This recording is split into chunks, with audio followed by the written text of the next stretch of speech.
السلام علیکم، کیسے ہیں؟ خیریت سے ہیں؟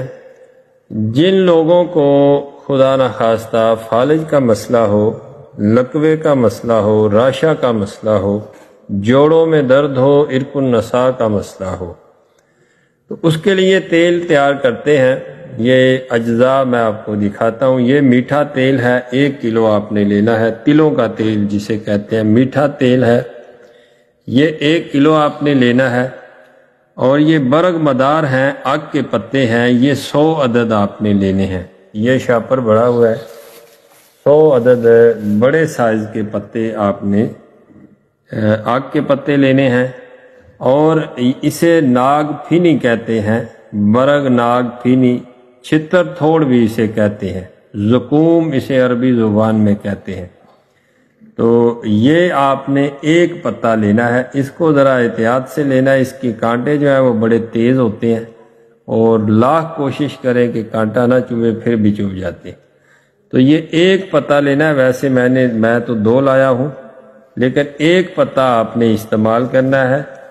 تو 1 پتا یہ تقریباً 200 گرام 250 گرام کا یہ پتا ہونا چاہیے، اور 100 پتے آگ کے برگ مدار جسے کہتے ہیں یہ، اور 1 کلو تلوں کا تیل، میٹھا تیل۔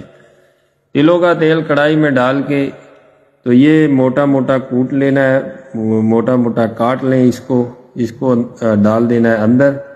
تیل گرم ہو جائے، یہ جلنے لگ جائے، 1 پتا کر کے آپ نے برگ مدار کا ڈالنا ہے۔ 1 پتا جل جائے پھر دوسرا ڈالنا ہے، پھر دوسرا جل جائے پھر تیسرا ڈالنا ہے۔ اسی طرح 100 پتے آپ نے اس کے اندر جلا کے اس کے بعد آگ کو بند کر دینا ہے، اور تیل کو فلٹر کر لینا ہے۔ آپ متاثرہ جگہ پہ لگائیں۔ فالج، لقوہ، راشا کہتے ہیں کہ جسم کے کسی حصے کا کانپنا، کہ مطلب گردن کانپتی ہے، ہاتھ کانپتے ہیں، پاؤں کانپتے ہیں، تو یہ راشا ہوتا ہے۔ تو بہت شکریہ آپ کا، فی امان اللہ۔ السلام علیکم، کیسے ہیں؟ خیریت سے ہیں؟ حکیم یا احسن بات کر رہا ہوں۔ اچھا، یہ تلوں کا تیل، روغن کنجد بھی اسے طبی زبان میں کہتے ہیں، میٹھا تیل 1 کلو تھا، اور 1 پترا جو ہے وہ ناگ پھینی کا برگ، چھتر تھوڑ جسے کہتے ہیں، زقوم۔ تو تھوڑ 2 قسم کا ہوتا ہے، ڈنڈا تھوڑ اور چھتر تھوڑ۔ تو یہ چھتر تھوڑ کا 1 پتا چھوٹے چھوٹے ٹکڑے کر کے میں نے اس کے اندر ڈالا ہے۔ جب یہ جل جائے گا تو اس کے بعد اس کو نکال دینا ہے، پھر 1 پتا